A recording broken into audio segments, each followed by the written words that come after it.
eu vou passar o número da conta do Itaú, a gente abriu uma conta no Itaú, e aí eu passo o número da agência da conta, o CNPJ da campanha vai ser o CNPJ registrado mesmo, porque talvez seja a única forma, mas de qualquer forma, eu agradeço de coração todos que têm o desejo de ajudar e me apoiam, porque até a energia do pensamento chega, viu? Eu estou me sustentando com essa força toda de Brasil que está comigo, não só Curitiba, todos que me seguem no Brasil torcendo muito para que eu consiga vencer essa bolha da asfixia da minha candidatura, essa bolha da velha política, essa bolha podre da esquerda que se finge de direita, que engana o eleitor, né? Essa bolha podre no momento do PSD, que é o partido mais nefasto do momento, porque o PT a gente sabe o que é.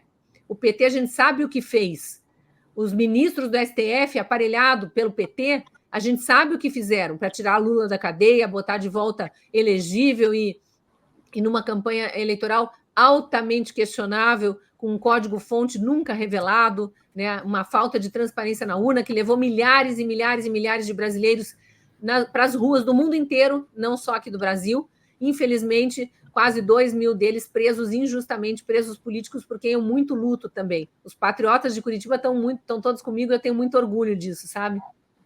Ô, Cristina, você vê que nesse ponto é mais louvável você ter um inimigo, né, entre aspas, declarado, feito o PT, o PSOL, do que pessoas políticos do tipo do PSD que não dá para confiar. É melhor você dormir com o inimigo declarado do que com o amigo que você não confia. Exatamente. Não é mesmo? E isso, nisso que você está falando, eu estou muito orgulhosa, assim, da população brasileira, que eu estou vendo que a população brasileira, uma boa parte dela, está conseguindo se posicionar nesse sentido. Como dizem, né? Diziam que era só tocar o berrante e o gado ia. Não está indo, não, viu? Não é bem assim. Isso é uma coisa importante de salientar, Fátima, porque vamos pegar o caso de Curitiba, né? A gente tem o PL do ex-presidente Bolsonaro, que, em tese, é visto ainda pelo eleitor como um partido conservador. A gente precisa esclarecer que não existe partido conservador no Brasil ainda. Estamos num processo intenso aí, o nosso amigo José Carlos Bernardi tentando colocar de pé o Partido Conservador Brasileiro, mas a gente sabe que vai alguns anos aí até vencer essa batalha, não só para conseguir o número de assinaturas necessário, né, com título de eleitor, com tudo identificado lá no abaixo-assinado, mas para vencer a falta de vontade, vamos dizer assim, para também ser leves, dos ministros do Tribunal Superior Eleitoral de registrarem um partido conservador. Não querem. O meu partido mesmo, que é o Partido da Mulher Brasileira, esse aqui do número 35, o Partido da Mulher Brasileira, ele existe há 9 anos e foi criado por uma mulher nordestina, maranhense, negra. Tinha tudo para ser um partido de esquerda. E aí deixaram registrar, e o interesse dela não é de esquerda, ela não assim, o partido não se define de nenhum lado do espectro político, mas tem algumas diretrizes bem mais conservadoras, assim, defende a pessoa, a dignidade da pessoa humana, não fica dividindo as pessoas em caixinhas ideológicas. Óbvio que com um foco na fragilidade da mulher, inserir a mulher, né, num contexto de proteção, porque é realmente mais frágil do que o homem e é vítima de violência mais do que o homem pela falta de força mesmo para reagir. Então, nesse sentido, sim. Mas ela tinha tudo para ser mimizenta e não é. Então, o Partido da Mulher Brasileira foi criado, segundo ela divulga, para atrair mais mulheres para a política. E enfrentou, desde o início, 9 anos atrás, a mesma dificuldade dos outros partidos. As mulheres têm menos interesse por política porque estão mais focadas em outras áreas da vida, mais focadas na família, né, no lar, no casamento, nos filhos. Então, elas estão, durante muito tempo da sua vida, dedicadas intensamente a outros aspectos do viver e, claro, a própria carreira, por que não dizer, né? Seja o trabalho de empregada doméstica, que eu tenho profundo respeito por quem faz limpeza e por quem faz limpeza caprichado, que eu sei que você é dessas, Fátima, porque cuidam da nossa casa. Eu abraço a minha diarista, eu só tenho diarista, não tenho empregada doméstica, mas eu abraço ela cada vez que eu estou presente aqui na hora que ela chega ou na hora que ela vai embora, porque ela cuida da minha casa, ela cuida do que existe de mais precioso para mim, que é o ambiente que acolhe a minha família, o meu marido, os meus filhos, eu. Então, para mim, assim, eu tenho um profundo respeito por todas as categorias profissionais, mas a mulher ela tem um foco maior em outras áreas do que na política. O que aconteceu com o PMB? Já no início, atraía mais homens do que mulheres e sempre ressabiados. Esse partido recebe homens? Esse partido vai atacar homens? Vai nos chamar de tóxicos, de patriarcado opressor, essa coisa toda do feminismo radical?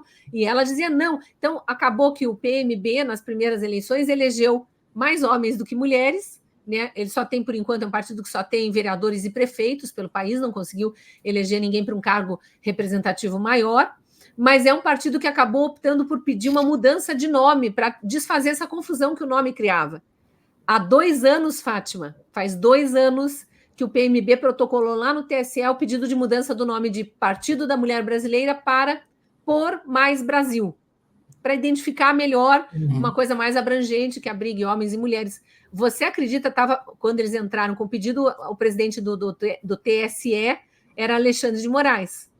Você acredita que somente por ter Brasil no nome, não, o negócio parou? Está engavetado?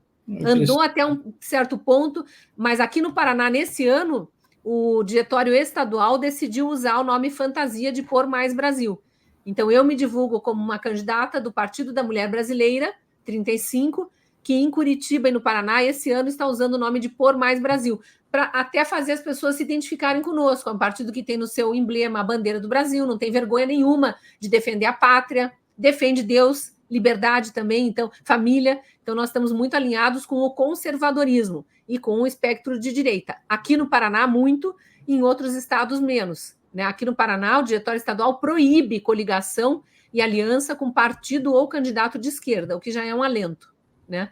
Mas você veja a dificuldade que fica para o eleitor a confusão. O PL aqui de Curitiba é presidido por um ex-deputado federal, Paulo Martins, que tinha um respeito imenso da população brasileira como um todo, porque ele foi da base do presidente Bolsonaro e foi um deputado muito atuante, que lutou pelas causas conservadoras. Então, não tenho dúvida de que ele representa conservadores. Representava, enquanto estava em Brasília.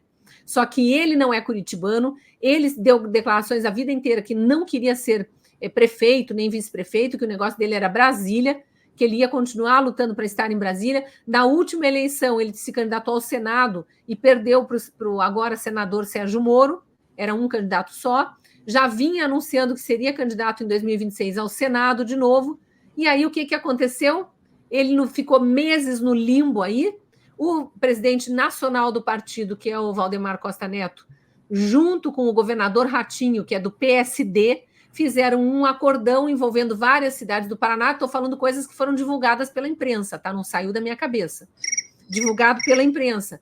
Eles fizeram um acordão e em algumas cidades do Paraná, o PSD tem candidato, o partido que perseguiu o presidente Bolsonaro na CPMI da Covid e que é presidido no Senado, né, que é o partido do presidente do Senado e que colocou o Brasil no estado de censura e tirania que nós vivemos hoje.